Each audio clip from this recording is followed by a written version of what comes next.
This podcast is brought to you by Paramount Plus and by Revival, Book 1 of the Unveiled book series. The Final Frontier podcast. These are the voyages of Jake Boger and Justin Spur. Our weekly mission, to explore memories of Star Trek's strange new worlds, to recall the search for new life and new civilizations, to boldly go where no one has had the spare time to go before.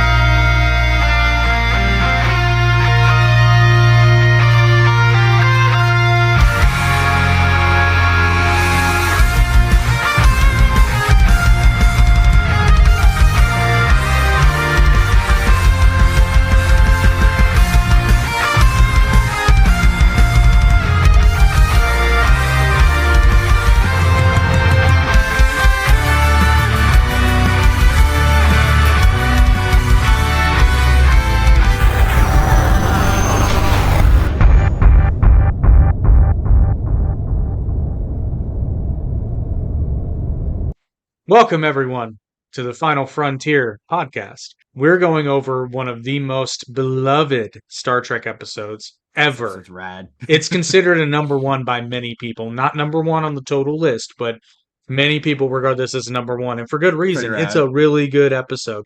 We're, of course, talking about... Yeah, I mean... Actually, the episode's called Space Seed, but... That's my first note is just, I know it's obvious and on the nose, but God! There's a reason it's obvious and on the nose. I just have a note, just a question, I suppose, just before we jump into this. It's Star Trek, that's considered speculative science fiction, right? Like, this show's meant to a degree to be predictive. Isn't all science fiction technically speculative, though? I mean, here's my answer to that. Would you consider Star Wars to be speculative? I don't consider Star Wars science fiction. I consider it science fantasy. Okay, fair.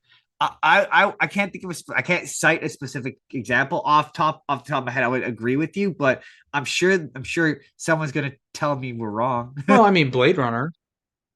That does speculate. I surely there's examples of non-speculative science fiction. I see. Science fiction is tricky because typically science fiction, when it's created, of course, deals with events in the future, whether they be dystopian or not. For example, I Am Legend, I consider that science fiction because it's an undefined future, but it takes place in the future, and it's speculative of what would happen. True. So I think in order to qualify as science fiction, you kind of have to be speculative. Interesting. That's me teeing it because I have several questions about the predictiveness of, what I perceive to be predictiveness of this episode. Yeah, people gave Back to the Future flack for being off for 1 year, but this one's... But before we get there, this episode takes place between stardates 3141.9 and 3143.3. For those of you keeping score at home, this episode happened before the episode from last week, chronologically. Fun fact, even though it didn't. The inter-universe date is still 2267, and the original air date of this episode is February 16th, 1967. It is also written by Gene L. Kuhn and Carrie Wilbur. I suspect that if Gene L. Kuhn is in the script or written by what if Gene L. Kuhn he's in the writing process no matter what, he's the showrunner. But if Gene L. Kuhn has a byline, that's the word I'm looking for. If Gene L. Kuhn has a byline, it's a good episode because that's been the case. That's been the case thus far. And another person we've seen before and has a really good track record. This episode's directed by Mark Daniels, Mark with a C. So just the note on the Paramount Plus, sponsored by Paramount Plus. The Paramount Plus description brought to you by Paramount Plus. It references a eugenics war, which this is a plug for an episode that will have already gone up by the time you see this. But we're doing cloning this week on the Spur of the Moment podcast. So eugenics just felt oddly topical for me. I'm like, man, all of these ethical discussions I'm going to be having tomorrow on my show. It's funny. I was just going to ask how you were pairing cloning and eugenics, and then you said it. You said the thing. Yeah. Because I'm like, The they're selective. technically not the same thing, but when you bring up the ethical, yes, yes, absolutely. You want to know what the funniest?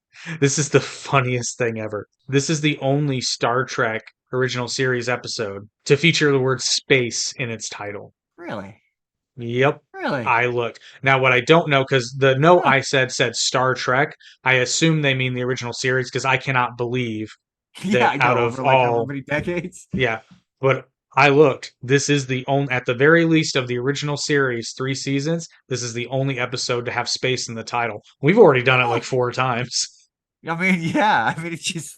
I mean, it's real easy. I mean, it's in space. I mean, good for It them though happens. for not going for the easiest Yeah, possible. exactly. I respect it. It gives real Walking Dead vibes for not using the word zombie, Right? Right? which I appreciated. Walking Dead, kudos to you. I mean, we know they're zombies. We don't need you to tell us. Well, but in that universe, the word zombie was never created because they didn't have them in media. Huh.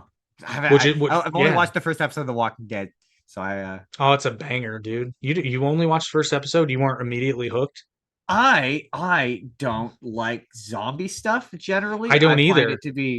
I find it to be very dry. Although as I've gotten older, I've developed more of a like for it. But yeah, generally the only zombie thing I liked is The Last of Us, and I quite enjoyed Night of the Living Dead, the George Romero one. I watched that for the show. I was like, oh, this is a good movie. This is Now solid. remind me, that's not the original one, is it? No, that's the remake, the Okay. 1991. Okay, yeah, I love the original. The original is way scarier. Like, don't get me wrong, by today's standard, it's not that scary. But if you do what I do in a horror movie, and I imagine what I would do in that situation, it's horrifying. And then I was when you imagine that, because you got to remember, zombies weren't ingrained in pop culture yet. So the idea no. of people rising from the dead to devour human flesh and brains is utterly terrifying. The 1990s version, the vibe that movie gives is just like if everyone just like took a breath, took a minute, and like just remained calm, none of the events of that movie would happen. And the zombies are like way too slow to be able to deal with.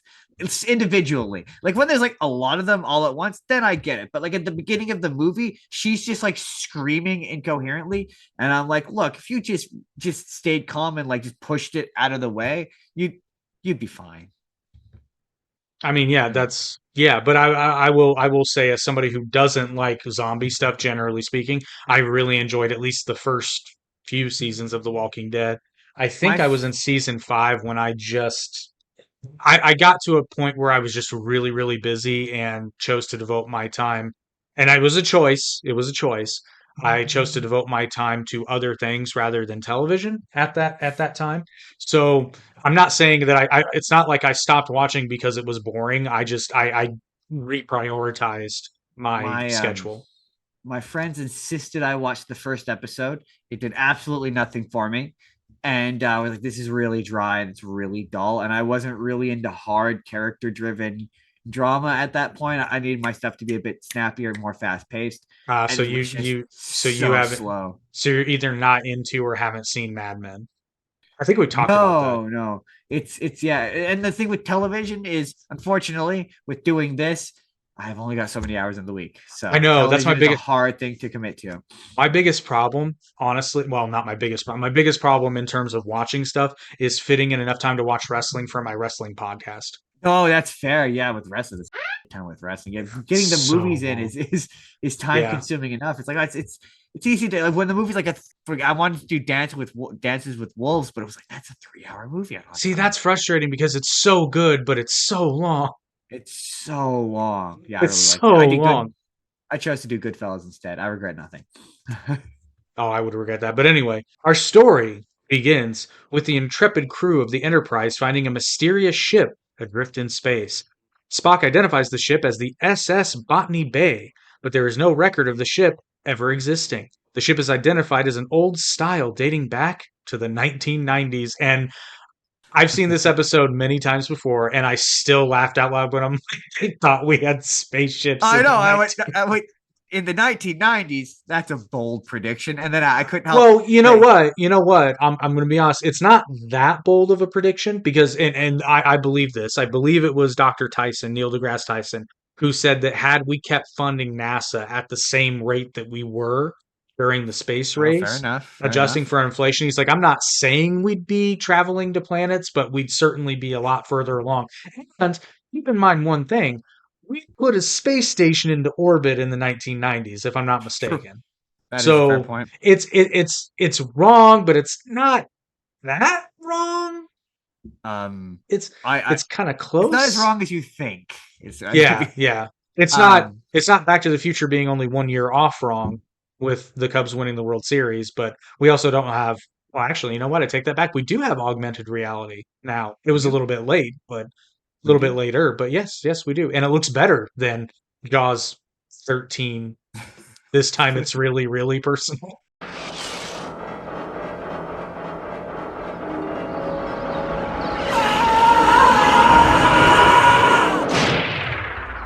That was really, really. So yeah, I couldn't help but notice in the back of the bridge the red shirt standing there. I just had a note that said, "How dead is he?" No, We don't find out. he's not a target. Not that one. Not a target. And then I really like the cinematography as they went to the theme song where it did that pullback.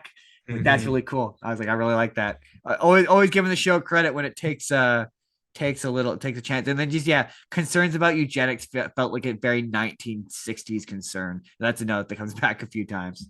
Oh yeah, I have several notes on eugenics and how it would have been because once again, when you're watching the show with us, and hopefully you are using Paramount Plus. If you don't have Paramount Plus, we're going to talk about them later. We can help you out with that. One of the things you have to keep in mind when you're watching the show is that we're in the 1960s.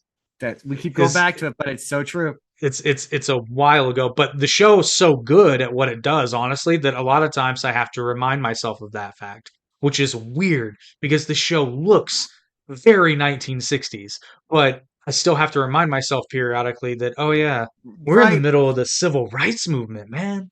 Well, it's like it's just concerns about the fact that they thought that we would fight a world war over eugenics in the 1960s. That really kind of says something, probably, Well, I I think. mean, again, that sounds funny to us now, but at the time, that was just, I mean, scoreboard. Like, Well, how much of the ooh, we're trying to keep this PG and monetize. How much of that group from Germany, how much of their love of eugenics had come out at that point? Was it like well known? Okay, so here's the thing. It wasn't. I have notes on this later, but I'll briefly answer the question, and then we're going to do a bit of a deep dive as we go. It First of all, it wasn't just a German thing. This kind of pseudoscience nonsense had been going back into the late 1800s. It was very Yeah. much a 19th century start, but it continued much for. I mean, technically speaking, it's kind of still around today, but just not taken nearly as seriously as it was back then. And a big help was the completion of the Human Genome Project, which ended in, I can't remember when it ended. It wasn't that long ago, though. So, Well, I know that a lot of that stuff is obviously based in everyone's favorite word, racism. I mean, yeah, yeah. Race race-based biology is when you hear about it, not good. Oh, wow. Okay, that's crazy. I didn't really, yeah. So the Human Genome Project ended in 2003. So, Oh wow, that is yeah, not it's that grand scheme of things, not that long ago. 22 years ago. That's kind of wild. Yeah, That's kind of like when the jet engine came about and they were like, we've only had planes for like 30 years. and we're That's kind of already doing wild. jet engines. That's kind of wild if you think about it. That is pretty wild. That's kind of wild. And then in the 60s, you're like, we're in space now. Yeah. Kind of wild. So some fun facts though. The automated signal or the Morse code signal from the SS Botany Bay code sends in Morse code the letter CQ. It's an actual Morse code shorthand for CQ, or more broadly, please answer anyone that can hear this. It's kind of like Like SOS. seek you as in SEEK. Yes. Gotcha. That makes sense. So Yeah. fun fact about SOS, it actually doesn't stand for Save Our Ship. It actually is just the easiest and fastest thing you can send in Morse code over and over and over again. Oh, interesting. So if I remember correctly, it's long, long, long, short, short, short, long, long, long, short, short, short, long, long, long, short, short, short. Oh yeah, that makes sense. Yeah, that's much easier to tap rapidly. Although you would think you just go short, short, short, short, short, short. Yeah. Help! Come on. You would think. But no, I guess that would Actually, I say that, and the reason you would do a sequence of changing letters would be to know that somebody didn't just like the machine wasn't broken on the other end. True. Yeah. It's like the old timey Morse code equivalent to those captcha things where it's Yeah, like yeah, check yeah, to make sure you're exactly. human, Just so we're sure you're not a computer or you didn't fall asleep with your hand on the machine. right? You know what? Actually, that would be a really good authentication tool, honestly. Like a test phrase in Morse code. Would, yeah. Yeah, just thinking about it. In the original story for this episode, Khan's ship was just one of many deportation of war criminals in Earth's history. This explains why the ship was named Botany Bay, which was the site of the real penal colony near modern Sydney, Australia. Australia, I gotta say, Australia, Australia. where Khan's ship was originally from. I, And then, I can't. and My then they Australian sent them, accent's not that good. and then they sent them off, and they went, no. No, don't do that. No, I I can't just do it. It's bad. I gotta shout out Shane Gillis because it's such a great joke. He's like, Australian accent is one of those things where it doesn't matter. It's always funny. Like you could be in the middle of a tragedy and you'd still go a little bit. Oh, look out! It's so true. It really is. And then I love the bit he does about the goth guy that bullies him. He's like, you can't be goth in Australia. You can't be like, I'm actually very dark and mysterious. I spend all my time thinking about death. We love you, Australia. We do. Our good friend Bjorn from the Goosebumps Crew podcast is from Australia. My favorite podcast that is not on the network is from Australia. That's where 90% of my sense of humor comes from Australia. Well, and not to mention, you guys gave us Steve Irwin, so you get an automatic win. Like It's true. you win. And Steve Irwin gave us Bobby Irwin. Who is a god national treasure? He's just a treasure. That whole family's a treasure. Bindi as Spitting. well. Also. Bindi, yeah, Bindi's great, but Robert Oh, is his dad. he is his dad. Like it's It's wild how much he's like his wild. dad. Except Yeah, I it's think he's a bit crazy. taller, isn't he? Just a smidge. So I've said this before, and I'll say it again. Yeah, you're aware that there's a crocodile hunter movie, right? Yes, I am. They should do a sequel with Bobby Irwin. They have yes, they And it's please. the same movie where Bobby Irwin's just making a nature documentary. He has no clue he's in an action movie. Do it. Get the whole family involved. Absolutely. No, Robert's quite a bit more like don't get me wrong, his dad was super savvy with television, but Robert is like the same but with social media. I mean, I he's mean, just he's Gen Z, of course he's he's yeah, but he batting a has the same thousand. eye for social media as Steve had for television, is what I would say. Exactly. Because people, I'm sure, especially in the earlier days, people were like, I want to do a show where I go around and wrestle crocodiles and tell people how amazing they are. And people are like, Steve, you're a lunatic. Nobody's going to watch that show. And he's like, watch me. And that ultimately, I'm going to be harmed by an animal which otherwise doesn't harm people, giving it a bad reputation for decades. I still think we should. No, I was going to make a joke about how we should have hunted that stingray down and crucified it, but no, No, because Steve Irwin would have been the first one to say, he's like, listen, I was in his space and he yeah, oh told me to yeah. get out, and that's just, I'm not Every making fun of every his accent, by the way. I'm just, every comment I ever see about people who are like we should take down and get rid of every stingray for Steve. I'm like, Steve wouldn't want that. And no, also, Steve would stingrays absolutely are not want that. generally docile animals. It's just a I've been in open ocean with stingrays. I mean, when it was a 1 in a million fluke accident, like yeah, it's a 1 in a million shame, fluke accident.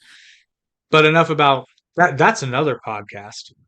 but yeah, Actually, it's not, but not yet. But Robert. call us. Anyway, the only other note I had was, wow, that was a very long divergence about Australia. But I actually really liked the CGI with the ships in this episode. Like I didn't hate it. they did good. They did good. Yeah, yeah. It's like they're figuring it out.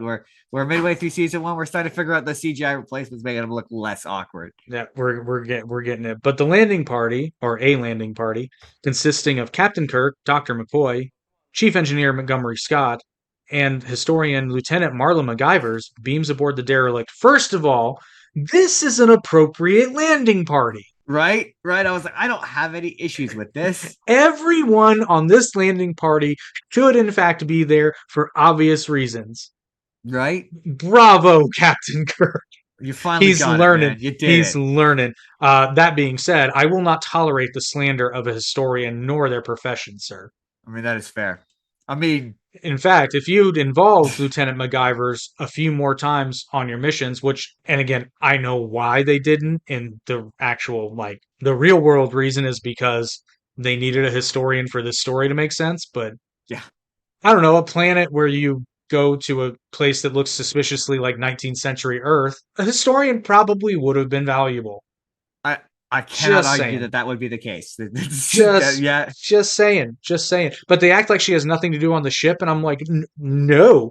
Oh, I don't know. When they went back to the literal 1960s, That feels like she would have been useful there. feels like she should have been on the bridge for that one. Hey, maybe put on a period accurate army outfit. Would you watch? Do you watch? Have you ever watched How It Should Have Ended? I feel like I've heard of it, but I don't think I've ever seen it. Oh, it's a YouTube channel where it's what it sounds like. They do Oh no no animated no! shorts. Yeah. I have seen it. I'm sorry. Yes, I have seen There's it. a there's a character, scientist character who pops in periodically and is like, "Here's a good idea," and that's just what this makes me think of. Here's a good idea. Why don't you try putting on a period accurate military outfit to blend in a little bit? You're That's what not she could wrong. have done. That's what she could have done. That could have been her contribution. This person theoretically with this crew would be one of the busiest people on the ship. You would think. You Like would think. she would have even had information theoretically on Talos 4 going back to the menagerie. I mean, but also, I mean, maybe also like number one, she describes them as handsome, which automatically should have been a red flag. She's like, Not this is a very necessarily. handsome group of people. With this crew, with Captain Kirk True. Frenching everything that moves, that's That is true. perceptibly female. But I mean, I just got to note she was real thirsty. She was just immediately thirsty. Have you seen 1967 Ricardo Montalban? We're gonna get into it. We're gonna get into 1960s Ricardo I'm Montalban. just saying. Don't you worry. I saw at one point there's a shot where you can see the indentation in his bicep, which is kind of incredible by today's standards. If someone has that, this is 1967. I mean, yeah, the health standards back then. It's different. It was a different time, people. It was a different I'm just saying, I don't even like the men, but that's a beautiful man. I am honored. Look, okay, we need to get to the next part of the story. I have a bunch of notes about our introduction to Khan, the character. Oof. There's a lot of uncomfortable close-ups in this episode, though. I'm just gonna say it. Yeah, a little bit. There's a few. This is also the first time McCoy has complained about using the transporter, and when he said that, which is funny because it's a big part of his introduction in Star Trek: The Motion Picture and in subsequent movies, Yeah. but in the show, he's been transported in so many episodes and never said a thing about it until this. He hasn't. No, he hasn't really seemed to have an issue with it. No, up until this point. Yeah, and it's not even so like this is dangerous. It's more like he's just complaining. You ready, Bones? No. Signed aboard this ship to practice medicine, not to have my atoms scattered back and forth across space by this gadget. Right? But it's okay. Bones redeems himself later in this episode as far as coolness goes. I mean, Bones is always cool. He dials it up to 11 in this episode. But the landing party finds a cargo of dozens of humans still alive in suspended animation after nearly 200 years. Did you catch the bit about how they said that they had warp-capable ships in 2018? Yeah, I did. I didn't know. That was just the dates in this episode are very funny. Oh gosh. They thought we were going to be much farther along. We don't even have flying cars, and actually, I take that back. Technically, we do have flying cars. They're just not. So here's a fun fact for you. This is a Dr. Tyson. Do you want to know the real reason why we don't have flying cars? Truthfully, corporations. No, it would be so incredibly dangerous. I mean that too. You're not wrong about that. There's no way to like regulate it from like a airway standpoint. Not to mention it would not be efficient. Not at all. No. Because so here's the thing. The whole point of having a flying car is theoretically to bypass traffic and get places faster, right? I recall Neil deGrasse Tyson saying this. Yes, and with if you have, you would just basically it would just become the Jetsons essentially. You would just be moving. You would just be moving traffic up into the air. Yeah.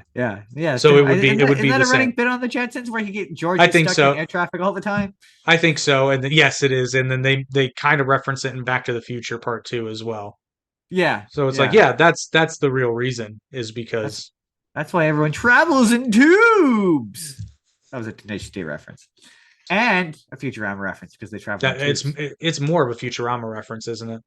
It is, yeah. They travel in tubes. I'm actually okay with tube travel.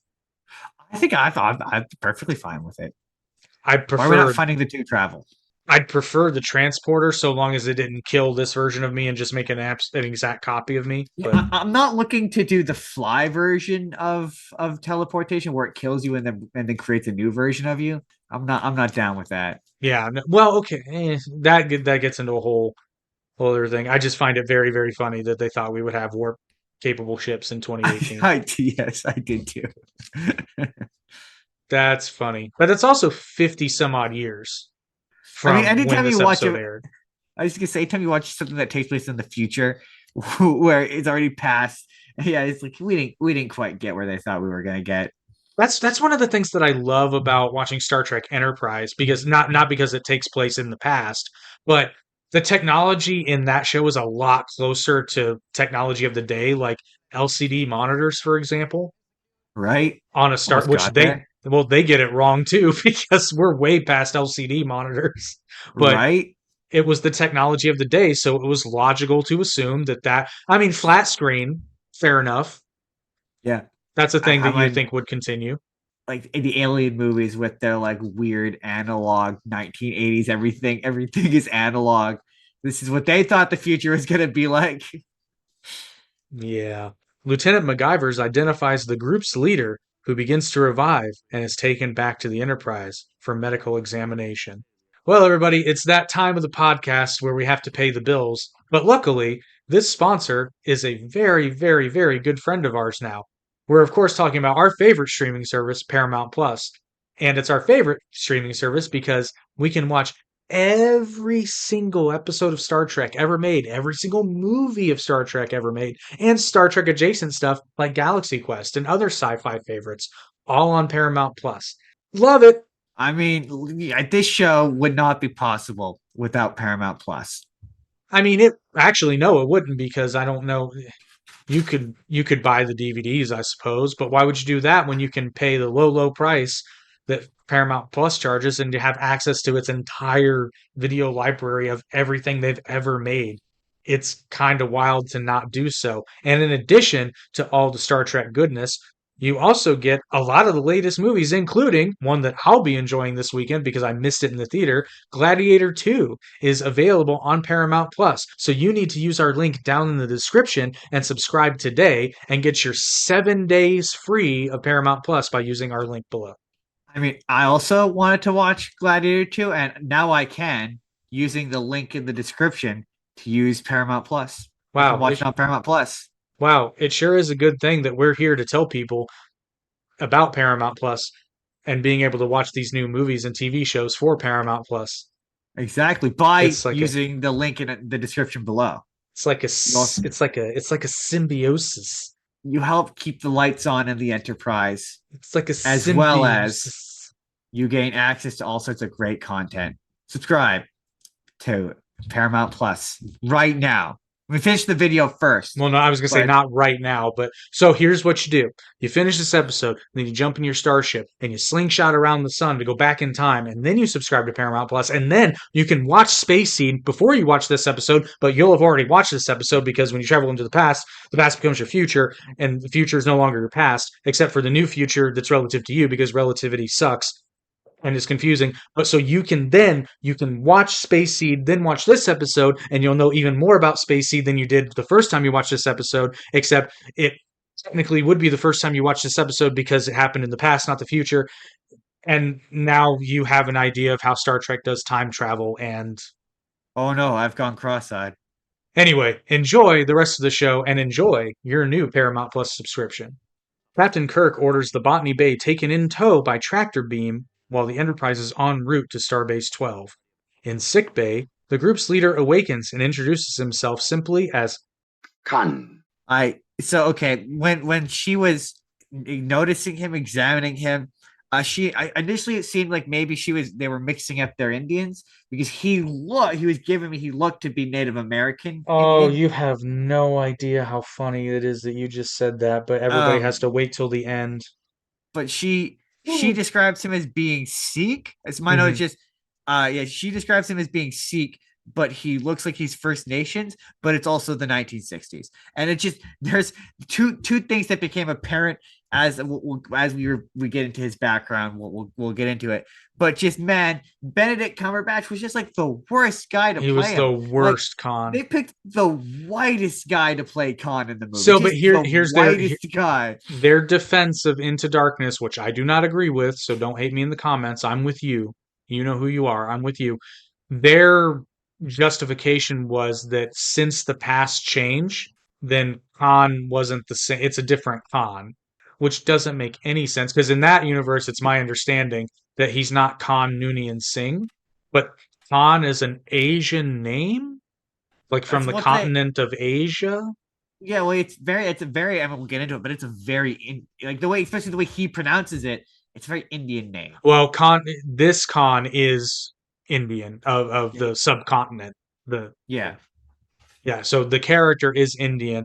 Ricardo Montalban is Mexican, but yeah, that was the biggest thing that popped up when I googled Ricardo Montalban. I'm like, he's not, and it's just a big Mexican. I was like, okay, yeah, he's not Indian. But frankly, he can play anything. So, and also I had a note that was like, what does Kirk do to this guy to make him hate him enough to do the meme? And then his immediate leap to murder suggests he's not a good dude, and Kirk is giving Spock the business this whole episode. I understand why it always gives you pleasure to see me proven wrong. An emotional Earth weakness of mine. Giving him the business the whole time. Which, by the way, if you're one of our younger viewers, do yourself a favor right now. If you enjoyed Ricardo's performance as Khan in this episode, go ahead and go to YouTube, look up Fantasy Island. I mean, that's also a good show. Oof, it's a different flavor. He's Ricardo Montalban. It's a whole different flavor of Ricardo Montalban. Anyway, Lieutenant MacGyver's marvels over Khan, a living relic from the 20th century, her field of interest. I love how both the synopsis and the character justify her obvious sexual attraction to this man as being like, no, it's purely professional, Captain. It's like, yeah, okay. No, it's not. They bring it up. They even talk about it on the show. It's Kirk all but says she wants it bad. It's just. But he's okay. But he understands where she is just a woman after all. I love how he can be. It's like he's right, but you don't have to be so damn condescending about it, right? And especially coming from Kirk. It'd be one thing if Spock brought it up, but Kirk, that's the pot calling the kettle black. We'll get there. I have a note about that little section. Carrie Wilbur, the co-writer of this episode, used the 18th century British custom of transportation, which is shipping out convicts to colonies, particularly Australia, and the state of Georgia, originally, fun fact, as a parallel for his concept of seed ships, used to take unwanted criminals out into space from the overpopulated Earth, hence the name Botany Bay. In his original treatment, the Botany Bay left Earth in the year 2096 with 100 criminals, both men and women, and a team of several volunteering lawmen aboard. Which makes sense because the original concept was this to be one of many. Like this wasn't a weird thing. Gotcha. That doesn't make sense. It makes a certain amount of sense, yeah. So we got to talk about the moment where Bones gets his badass award back when Khan holds the blade to his neck and he's just like, well, are you going to choke me and cut my throat and make up your mind? Well, yeah. That's the time where he leapt him. Yeah, he was like, just do it. And he was like, I respect your bravery. I like a brave man. I will say though, I'm just gonna say, I know I would if I were holding a blade. Not that I would ever do such a thing, but if I were holding a blade to someone's neck and he's like, "You should totally nick the carotid artery just under the left ear," I'd be given pause to be like, right? Yeah, maybe I don't want to mess with you, right? Because on the off chance that you live, I might be history. And then, of course, we go to the scene where Lieutenant MacGyver's and Khan eye bang each other while they talk. And I'm Yeah. just over here like all he did was mess up her hair a little bit. And he untangles two strands of hair from her very intricate hair design. And he's like, there. And I'm like, you first of all, you made it look worse because all you did was just take some pins out and it's now just hanging. When she does it later, it does look better. But he's just like, there, my masterpiece is complete. And it's like, all you did was mess her hair a little. Is that after Kirk gives him the technical specifications to the ship? I believe so, yes. Okay, Yes, because she 'cause- comes in and he's reading. Because I've got a note that just says, yeah, like I'm going to show the technical specs of my spaceship to someone I just met who is immediately and obviously suspicious. Oh no, that's exactly what I'm going to do. Well, the Federation, we've seen it before. The Federation is always too trusting. And the Orville actually does this too, which I think is a direct reference to this and a few other episodes where they're like, oh, hello, strange traveler that we've never met before. You're probably a criminal from the past. Yeah, go ahead and read all the technical readouts of our ship telling you exactly how to take control of it and how to run it. Right? And then, yeah, you've referenced this scene. Again, selective breeding must have been top of mind in the 1960s. Khan is reading is oddly sexist. He strikes me as the guy who probably would like his slippers brought to him.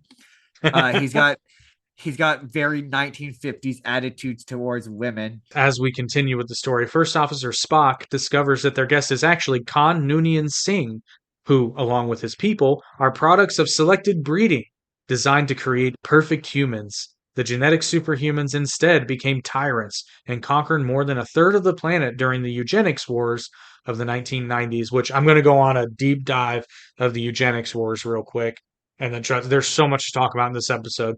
My first note is that, again, reminding ourselves that we're in the 1960s, this sort of prediction, not necessarily the timeline, but the thought that eugenics leading to war would be a thing that would happen is not so crazy as it sounds now because eugenics it wasn't exactly old news in the 60s. It was, I mean, you're only 20 some odd years removed from the Second World War that was Yep. effectively caused by eugenics theory anyway. The only other funny note I have, though, is that they cite Rome as being a good example of one man ruling. And I'm like, Rome's actually a really, really bad example of one man ruling because Julius Caesar in particular, people who ruled alone in Rome tended to not last very long. No, they So didn't. that's kind of a bad example. But I also have the eugenics war stuff is fantastic exposition. The eugenics wars are a very fascinating part of Star Trek lore, and I have a bit of a. I apologize if this is long winded, but here we go. When the original Star Trek series was produced, the 1990s were several decades away, and so various elements of the backstory to Star Trek are set in that era, particularly the eugenics wars. The references of the eugenics wars and to a nuclear war in the 21st century are somewhat contradictory, but this is a big part of Star Trek lore going forward, so they talk about this one being spacey, but then also a further episode, Bread and Circuses, Spock gives a death toll for World War III of 37 million. In the episode The Savage Curtain, it features a Colonel Philip Green who led a genocidal war in the 21st century. The Next Generation episode, Encounter at Farpoint, which is the first episode, further establishes a post-atomic horror on Earth in 2079. However, the movie Star Trek First Contact puts contact between the Vulcans and humans in April 5th of 2063, which also flies in the face of us having warp-capable ships in 2018. In the Voyager episode Future's End, the Voyager crew time travels to Los Angeles in 1996, which seems entirely unaffected by the eugenics wars, which ended in that year. And then there's a reference in Deep Space Nine, Dr. Verschier, I presume, which suggests that the eugenics wars instead took place in the 22nd century. It was not an attempt to retcon, but it was a mistake. I mean, hey, when you have a franchise that's old, you can't be expected to remember every single because detail. These shows were produced in the 1990s that we're talking about, so you kind of just have to figure out a workaround. You kind of hope, but yeah. Star Trek Enterprise actually addresses not the eugenics wars, but the supermen that Khan and his people are. in season 4, there's a trilogy of episodes related to the scientist Dr. Eric Soong, I believe you pronounce it, or it might be Song, it's 2 O's, ancestor of Dr. Noonien Song, and his genetic augments of humans. Numerous historical details of the devastating eugenics wars are discussed. With a death toll of 35 to 37 million people, how Earth's governments could not decide of the fate of the 1,800 genetically enhanced embryos, and how Soong had infiltrated the complex, stolen and raised 19 of them by himself. And there's in this 3-episode arc, we meet some of these augments, and they mention Khan by name. Oh, interesting. Also, note about this episode: Spock's totally a lib.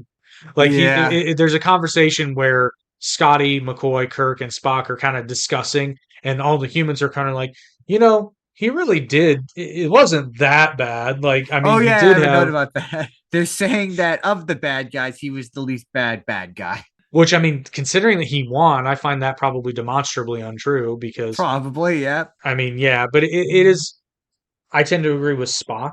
If you watch any of the other podcasts, I'm politically weird, and Justin is as well. We're Yeah. really good at making both sides angry Yeah, a little bit, yeah. because I'm absolutely not an ends justify the means kind of guy. I'm very much a Kantian. I'm I like a even if we lose, I care more about the manner in which we do so. yeah, fair. Yeah, I'm kind of a similar mindset. Yeah, I don't want to. Yeah, I want to win at all costs. I want to win not respectfully, but like Now, honorably. I'm not saying you can't go to extreme measures. It's just every situation's different. That's why Yeah. I don't play those games with people who are like, "Well, what about this?" It's like, "Well, that was a different scenario." Whataboutism? Nobody loves whataboutism. I mean, I like to address them because if you know history or whatever, you can generally answer the whataboutism is like, "Well, what about this?" It's like, "Well, that was a different time. There was a different group of people and there were different circumstances." You know what else wasn't there?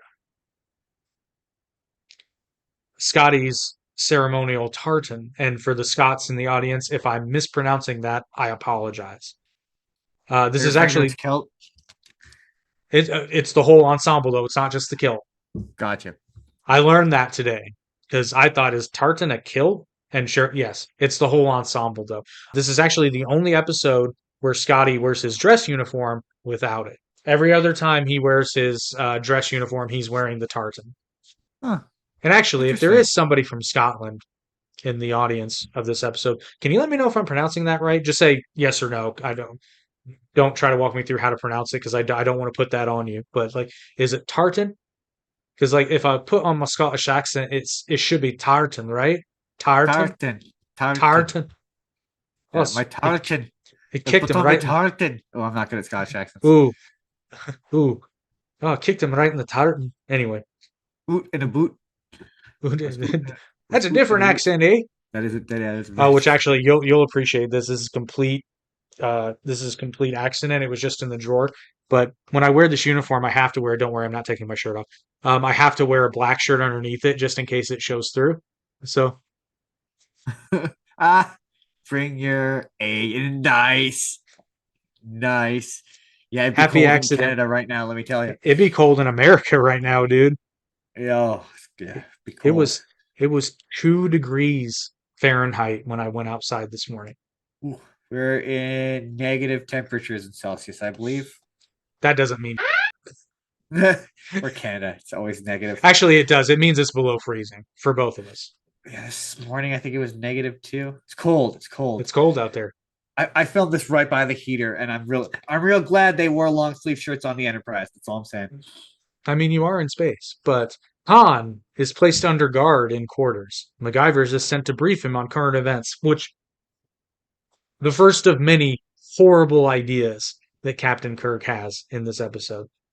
Taking advantage of MacGyver's attraction towards him, Han tells her he means to rule mankind again and needs her help. Reluctantly, she agrees, and Khan revives the rest of his people and takes control of the Enterprise. Oh, so much abuse. Okay, so just first of all, we need to take a step back because I think maybe I said Kirk earlier. I think it's Spock who actually says that there aren't any regulations against romance on the Enterprise, which No, it's feels Bones. problematic. Spock would Is it never say Bones? such a thing. Oh, it's Bones who said it, Yeah, it was right? Bones. That seems problematic. The potential for nepotism alone just seems off the Well, charts. you have to remember though. You have to remember we're in an idealistic future in which case everyone has integrity. Which, to be fair, I gotta believe to a certain extent, to even make it into Starfleet, you kind of have to demonstrate.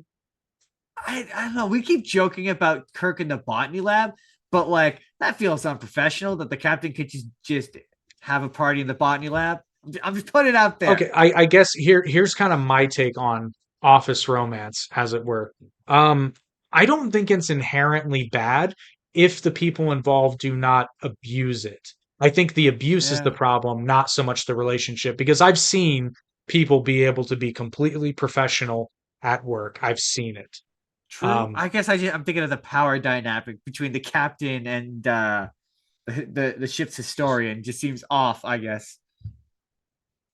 well, I Um, mean, you can, so Starfleet is another, and it's, I can understand how you would think this. You would think that everybody has, again, something the Orville addresses. Is you kind of assume that because it's a hierarchical structure that everyone wants to get to the top, right? That's not necessarily the case. Like there fair are enough. certain, the Orville doesn't outright state this, but it kind of implies it. It sort of implies that lieutenant is sort of the highest rank you can get without being the head of a department, and that lieutenant commander is the highest rank you can get to outside of like the command chain structure. And So, for okay, example, fair like enough. Gordon Malloy, without transferring to the command branch, would never get past lieutenant because Interesting. he's the chief helmsman on the Orville, and he's a lieutenant, which True. kind of makes sense if you think about it, because Yeah. certain ranks you wouldn't have a captain as the head of a department, for example. Fair. Fair. You know, And so then just the dinner party we have. is a great Khan's wearing scene. Oh, it's a such a good great scene. scene. Khan's wearing a very Indian outfit. Very Um, Indian, borderline uh, racist, but I'm okay with it. The this character's Indian. this scene feels icky. Am I the one wrong, or does this feel icky? And she suggests the dinner, everyone dressed formally, and she doesn't bother. Yeah, none of the women do actually, I'm like, because really? Uhura's there too, and we've already seen that female officers have dress uniforms. So yeah, it's Uh, kind of on the weird side, the light, but yeah, the female dress uniform does have a longer skirt, so we do, yeah, that's fair. that's Kirk's justification. I just got a bunch of notes on this. Yeah, on Khan seducing this woman. What is with the lighting in the scene? The top of the way the top of her head being lit makes her hair look red, but like the top of her hair look like it's just on fire. It just doesn't look good. I don't I know mean, what they were her going hair for. is red, is it not? I thought she was brunette.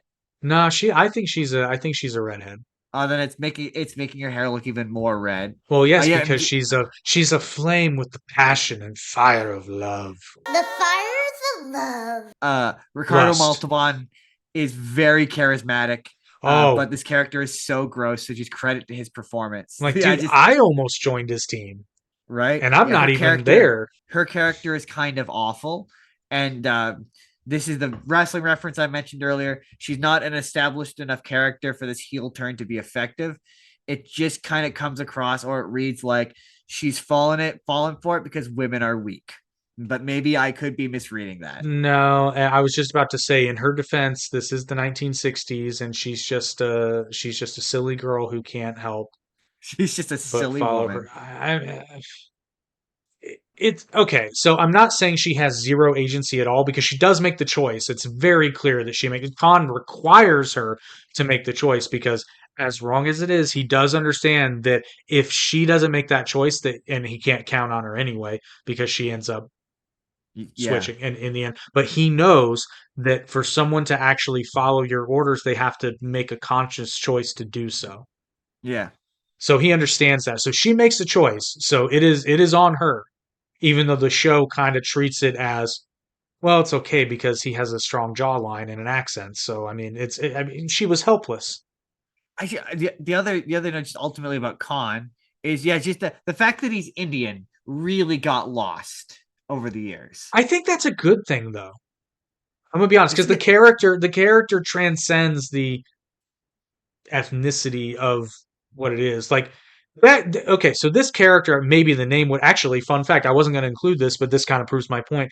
This character was originally like not a Viking, not a literal Viking, but he was originally a Norse dictator. Oh, interesting. The character was originally a Viking S, which is why there's more than a few portraits, I imagine, of like Leif Erikson is one of the portraits that she paints in her Yeah, well, she quarters. says that's the first one she's named. She says Leif Erikson, I believe, Yeah. if I'm not Well, mistaken. and the guy's name was Erikson in the original idea. It was something Erikson. So Oh. it's a very so yeah, this character could literally have been played by anyone, and you just tweak the name a bit to fit in with the geography of wherever this person's from. Yeah, I mean, I don't know, man. Ricardo Montalban certainly brings a certain energy to him. So in defense, now what they this is why they didn't change the name and to, actually, you know, it would have been really interesting. This would have been a big Easter egg for Star Trek fans because I didn't even know that. If in Into Darkness his name wasn't Khan, if it was Erickson, Yeah, that would have that been would a have been deep cut. wild. That would have been a real deep cut. That would have been awesome though. It would have been. Maltaban just he made it so that the character transcended the His character back on his it background or transcended the his, page. Yeah. yeah. Yeah, he definitely did. I And I mean definitely agree with that. he demands, and I'm sure it really William Shatner. Maltaban demands the camera when he's in a Oh scene. yeah. Oh yeah. Yeah, I definitely agree with that. And he does so effortlessly because even just with an intense stare, you're drawn, you're paying attention. And Oh yeah. some people just have it. It's really, we talked about wrestling a couple times. It's really evident in wrestling. Some people just have it. I always said this about Jeff Hardy back in the day, and I say it about Darby Allin now. I don't know what it is, but they have it, and it makes me want to watch. Yeah, certain people just have it. I don't again, yeah, like you said, I don't know what It's it is, wild, but and some you people can't, just have it. I can't explain it. But speaking of it, Khan captures the crew and throws Kirk into a decompression chamber and threatens to slowly suffocate him unless the Enterprise's command crew agree to follow him. I missed a note from earlier where I had noticed that Sulu wasn't there, and that automatically made me realize that episode was going to be more of a problem than it was. And If Sulu so, had been there, he would have just stabbed him well, I'm just saying if or Sulu was shot there, him. Khan wouldn't have escaped. He would have been too scared. And then I put the question, what do you think Sulu was up to? He sure picked a day to take off. Maybe he was on shore leave. What happened while I was gone? Maybe he was preparing for the 2268 Olympic Games because he's Perhaps he like that was. guy from Turkey who just lackadaisically won that. Or I don't Uh, think he won, but I think he got a silver, didn't he? I think so. So okay, Yeah. so immediately after the girl betrays the Enterprise, there's a scene we see Khan, and Khan is wearing a red shirt, which led me to ask: is Khan the safest red shirt in history? No, Scotty's the safest red shirt in history. Ooh, good point. That's a good point. And then I've cut a note where it's just, oh snap, he sent that guy flying. Can we get an instant replay?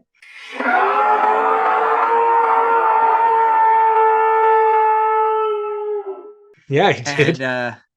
And what the heck he did some sort of thing to the guy's neck. What the heck was that? That was not a Vulcan nerve pinch. No, he's just so strong that he can. Just pinch a person's nerves and just knock him out. And the one of his guys, was that an Indian actor that he was talking to? He looked like he was an actual Indian I actor. think he may have been Latino, but I'm not sure. Maybe. Interesting. The name Spinelli. This is not the first time I've heard the name Spinelli. That took me back to Recess. That's the only other Spinelli I know. And No, just but it makes me think, is it Hey Arnold? It's like Dino Spumoni. that's funny. Ashley Spinelli. Yeah, it makes me think of Recess. And then yeah, just oh snap, Kirk is dead. Not yet. He's Not close. yet. He's close. Speaking of harrowing tales, it's time to tell our wonderful viewing audience about another harrowing about another harrowing tale that they can enjoy. Check it out. The veil between her world and the other realm has faded, unleashing magic into the lives of ordinary citizens. Awakening from a 4-year coma, Tori James discovers a world transformed. For some, like Tori, the unveiling ignites hidden abilities. With her expertise in classical languages, she's drawn into a world of thieves and magic. Join Tori on her magical journey in Book 1 of the Unveiled book series, Revival. Unveil your destiny. Having a change of heart, Lieutenant MacGyver frees Kirk from the chamber. Kirk and Spock vent anesthetic gas throughout the entire ship to disable Khan and his people. Khan escapes the gas and goes to engineering, where he attempts to destroy the Enterprise, but Kirk confronts him and knocks Khan unconscious in the resulting fight. Those two men, in the wide shots of the fight, are obviously not William Shatner or Ricardo Montalban. No. Seriously, go back and freeze frame some of those. It's I'm sure. hilarious. Editor Jake is probably going to throw in a couple of freeze frames. Oh, they're watching it right now. Like, that is not William Shatner. And look at that dude's face. That is not Ricardo Montalban. Wait, are you talking about the fight where he just full bore throws him across the room? Yes, the wide shots of it. Yeah, that was good. So but leading up to that scene, the scene up to that very tense scene, I just have a note that's just, oh snap, he backhanded that woman. Of course, being Lieutenant O'Hara. He did. This was giving me real, because I know we're getting close to it, but this is giving me real season finale energy. Like it's got real season finale energy. We're not that close to it, because you have to remember this is weekly, not if you're streaming that, like if you're binging this, yeah, you're real close to the end. But yeah, I just have a note that says, wow, she's a real Benedict traitor. Her career is effectively over, right? And then he's real quick too, you know. It's real quick. He hair triggered that man. Well, she should have pushed the button. It's a joke, people. It's a joke. It's a she should have washed the dishes joke, okay? Like, I'm not being serious. I want to be crystal clear. It's just a joke. It's just a joke, funny, haha. Funny. You know what else use is levity funny? to deal with an uncomfortable Yes, we use levity to deal with trauma. Nicole Nichols. Michelle. Credit to her, man. Michelle Nichols. Yeah, credit to her. No, not Michelle. Nichelle Nichols. Her reaction when he hit her was like very, very powerful. Like it was like, and like her reaction when he went to do it again was good. I'm like, good acting. Good acting all around. Acting. Good acting. Because guess what? He didn't actually touch her. And then again, in regards to that Kirk Khan fight, just Khan through Kirk, leg locks for days, or is it a triangle choke? And, no, it's actually a Hurricane Rana. It's a Hurricane Rana. When Kirk throws him with his legs. When all else fails, just cheat and beat the man to death. Fun fact about that random engineer. Hey, I'm a full proponent. There's no such thing as a fair fight. And if you've got a club, stick, whatever, if you've got a weapon, use it. Beat that man senseless with the thing. The thing. When all else fails. The unique engineering clubs, in quotes, one of which Kirk used to subdue Khan during this fight, are never used or seen in another episode. Nor is the collection of ancient medical instruments that adorns the wall of sickbay. The mirror that we see in sickbay with MacGyver's hairdo does appear one more time in the episode The Deadly Years. But yes, that is another bit of these things only exist because they are needed in this episode. Because I even thought that when we saw the scalpels and medical instruments on the wall, I'm like, that's got to be because McCoy is a medical history nerd, because he doesn't need to use those things. He's got the example of they're there to be part of the episode. Yep, it's there. It would have been really fun if somebody was doing an abridged Star Trek series.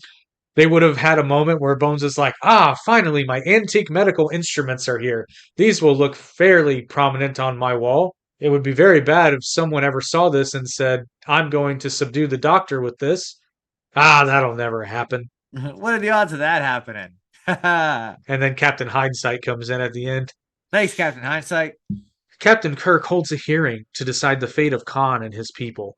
Rather than sending them to a penal colony, Kirk offers Khan exile on Ceti Alpha 5, a harsh world that he believes would be a perfect place for Khan to tame. Khan accepts, citing Milton's Paradise Lost, that it is better to reign in hell than to serve in heaven, which I love how the show gets it wrong, the quote, and the synopsis gets it right. Because everybody always thinks that it's better to rule in hell than to serve in heaven. It's nitpicky, yes, but the quote is reign in hell. I mean, that does sort of change the context of it. So just okay. First note. Today, by the way, record setting 10 pages of notes just because this episode's so good. It's my longest. It's my longest notes also. Okay. In terms of the court case, I just Space Law and Order. Just Starfleet Command, and that made me go, is Star Command a reference to Star Trek in Toy Story? Probably. What is a reorientation center? I'm guessing it's a no, we saw one. It's in Dagger of the Mind without the Oh, okay. Okay, fair enough. And then just wait, what? You nearly killed me, tried to steal my spaceship, but I'm just gonna drop you off on a planet, no harm done. That seems odd. And Kirk's already demonstrated the fact that multiple people in the crew are just okay with leaving people on planets. My thing is like, this guy is clearly dangerous, and you're just like, no harm done. Good luck. That seems odd. And just know, I haven't read Milton, and I don't understand. It's a hard read. It's worth it. I recommend the audiobook. Final note of this section, it just kind of seems like the bad guy won. A little bit, and I want to do one more thing just to shout out a criminally underrated. Not at the time, ironically, it's become underrated, but Adam Sandler film Little Nicky. I love the line that Adrian had. So he was like, 20,000 years ago, Grandpa Lucifer said it's better to rule in hell than it is to serve in heaven. Well, I'm tired of serving in hell. That is a good movie. I love that movie. It's so funny. Ricardo Montalban plays a character who is familiar with the first chapter of John Milton's Paradise Lost. Oddly enough, the same literary passage contains the word Montalban. Huh. This name, which is old-fashioned Spanish for White Mountain, appears in the poem in context where an angels versus demons war is compared to a list of great military actions in Earth history. Montalban was a battle site during the Franco-Moorish Wars of the early Middle Ages. Huh. So yeah. Huh. It's a nice little Easter egg. Kirk allows MacGyvers to go with Khan rather than to be court-martialed. Spock notes that it would be very interesting to see what Khan makes of Ceti Alpha 5 in 100 years. This is a horrible decision. It will literally come back to bite Kirk in the ass later. Well, I was just going to say, in regards to what Spock says, it's just, I guess that's what we find out in Wrath of Khan. Yeah, try 20 years. Yeah. It just says, but yeah, doesn't it literally lead to the end? Literally lead to Spock dying? Isn't that the whole thing? He gets killed. Yes, as a matter of fact, yes, it does. And I do, however, just want to point. I love to shout this fact out: is that they wrote this episode with the idea of. I mean, they might have been planting a seed for later, but I don't think so because they say 100 years. This is a one-off character, and yet somebody took this idea after Star Trek: The Motion Picture wasn't a flop, but it didn't perform like they wanted. And I can just imagine this in a meeting being some dude just being like, "I got an idea." Yeah. What if we brought back a single one-off character from the series 20 years ago and made the best one of the best Star Trek movie ever made? Yeah, it's kind of like that's wild that happened. Well, I just have the note that just says I fully understand why they brought this character back. Because man, and Ricardo Montalban, the fourth performance, yeah, and he's the same guy, just crazier. But like, mad props. Like, if you haven't seen The Wrath of Khan, don't worry, we're gonna get there. But you should log on to your brand new Paramount Plus subscription and watch it because it's like. I'm really excited to use Paramount Plus to watch it because I've never seen it. I've always wanted to watch it. I've never actually seen it. Well, here's a fun fact you will enjoy then. This being a first season episode, Chekhov does not appear. Nevertheless, Chekhov does appear in the film Star Trek II: The Wrath of Khan, in which Khan not only meets but instantly recognizes him. Oh, many fan theories subsequently try to explain where Chekhov would have been off screen during that episode that would cause Khan to remember him. Walter Koenig himself came up with a backstory, which he likes to recite at conventions. The story being that Khan, during the events of Space Seed, desperately needed to go to the bathroom, but that the only toilet he could find was occupied. When it was open, Chekhov walked out, and Khan resolved never to forget Chekhov's face. That's funny. The Wrath of Khan novelization by Vonda and McIntyre does officially explain that Chekhov was working in engineering when Khan began his rebellion there. And most of this did happen off camera. And it was because Chekhov's valiance in resisting that he was promoted to the bridge for the series' second season. Oh, interesting. Although the meta reason for Chekhov, the reason Chekhov didn't appear was because Walter Koenig hadn't yet joined the show. And this is a season 1 episode. Space Seed actually has a later start date than several season 2 episodes, though, in which Chekhov does appear. So it is plausible that Chekhov was on the ship and simply wasn't on the bridge yet. And it is worth noting, at least in the Kelvin timeline, Chekhov is only 17 years old when he's on the bridge. So it makes sense. It's established that Chekhov is young. Maybe not 17 young, but it is established that he's young because he's a junior officer and clearly gifted to be on the bridge at such a young age. Yeah. Might mean what's his face? Anton Yelchin is young, so he does give the vibe of being young. Oh man, that was so sad what happened to him. Absolute loss. My favorite Anton Yelchin movie is actually as Alpha Dog. I have not seen it, but it's good. Emil Hirsch, Justin Timberlake, real good, totally worth watching. So this is, I mentioned this earlier, and this is why it's funny. I told you you'd have to wait for the end. So Ricardo Montalban and Madeleine Roux, I hope I'm pronouncing that right, who played Lieutenant Marla MacGyvers, had played a romantic couple together previously in Day of Reckoning. Montalban portrayed Matsu, a Bannock Indian, and Roux played Hatoya, his Sishoshin Indian wife. Yes, it is brownface. Yes, it is regrettable. It was also 1960. No. Is this episode, is he doing brownface? No, okay. Technically, yes, but he is of Mexican descent, so he just happens to be naturally paler than. Gotcha. It's a thing, but Madeleine Roux is absolutely in brownface, and it's she is very well. So does she? I mean, that was a question. Does she come back for Wrath of Khan? Like, is she like his wife? That's funny. That's my next note. That's my very next note. Lieutenant Marla MacGyvers was supposed to return in Star Trek II: The Wrath of Khan, but Roux was diagnosed with multiple sclerosis, and Harve Bennett, the director, felt it would be unfair to recast the role. So in the film, she's explained to have been killed by the SETI eel creature. Fandom has written many plausible takes on the relationship between Khan and MacGyvers in quite extraordinary detail. Everything from a wedding performed by Kirk on board ship before the group beams down to their exile, to the possibility that Marla bore Khan one or more children before she died. Just in my brain, just like she got down to the planet after he was like, this is going to be really hard, right? It's like, yeah, I know. And then she got immediately eaten by a big lizard or something. So that's actually theoretically not what killed her. So spoiler alert for Wrath of Khan, but it's not going to ruin the movie for you. So the reason Khan's even discovered is because Chekhov is stationed aboard another starship with another captain, and they go to a planet that they think is SETI Alpha 6. Something happened with the star and threw off the gravitational pull, and it made SETI Alpha 5 virtually uninhabitable. But since Khan and his people are naturally stronger and more resilient, they managed to barely survive. Oh, okay, fair. Yeah, that makes sense. There's actually it's a great Ricardo Montalban moment when Chekhov recognizes him and Khan puts together what's happening. He's like, you don't realize this is SETI Alpha 5. You thought this was SETI Alpha 6. And then he puts it together, and then Chekhov and his new captain realize how totally they are. It's a crazy scene. It's so good.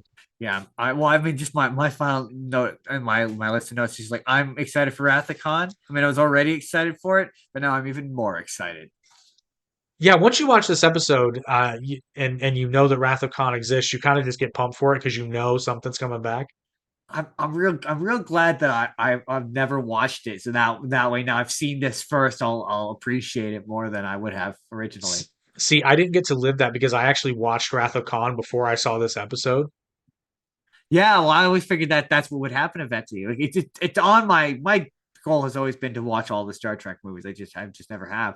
But yeah, I always figured I'd watch that first and then retroactively go back, not do it organically. So this is going to be very interesting. Ah, well, here I am thwarting your plans.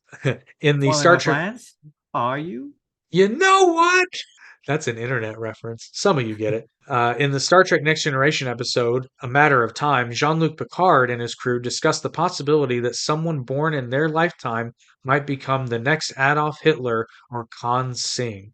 This suggests that Hitler and Khan have very similar reputations. If Khan's memory was so monstrous, it is very strange that Kirk and company welcomed Khan cordially at first, even after they learned who he was. See, okay, well, according if Kirk and Spock and McCoy are to be believed, how to do the advertiser friendly version of this, they're not really comparable according to them. If you get my drift.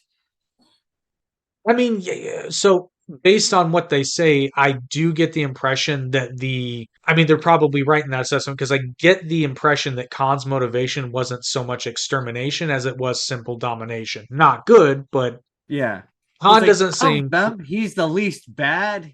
well. Khan doesn't seem interested in race or anything like that. Now, race in the sense that they're genetically augmented, yes, but in terms of like skin deep racism, he doesn't seem concerned. His band is made up of numerous nationalities. I believe some of the names he uses are Rodriguez, McPherson.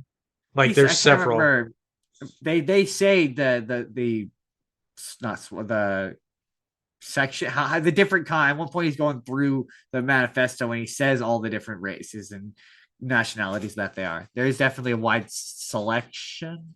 I cannot think of a better word. It's very diverse. It's very diverse. It's a diverse group of murderers and pillagers. And in the Star Trek Enterprise episode, The Augments, Han and his followers are referenced by name by the character Malik. Or it might be Malik. I think it's Malik, but I think it is Malik. But yes, our red shirt total remains at 3 still.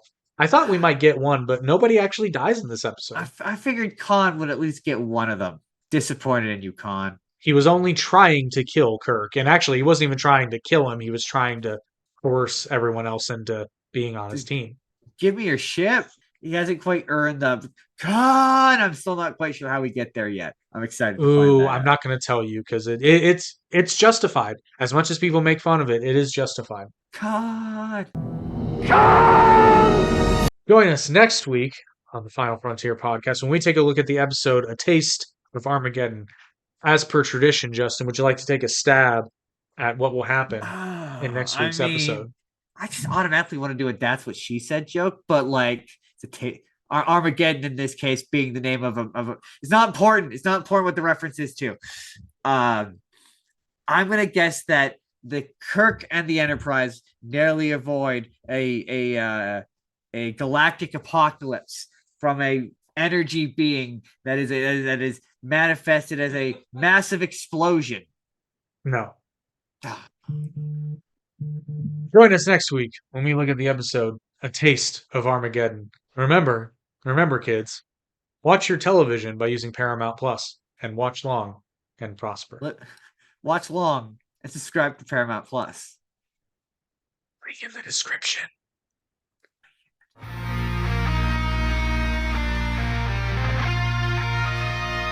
He's got so many busy days diplomating and just being a. That the way you're describing it, that sounds like Ender's Game. When Paramount gives us the green light and the budget to redo the series, that's going to be our twist ending.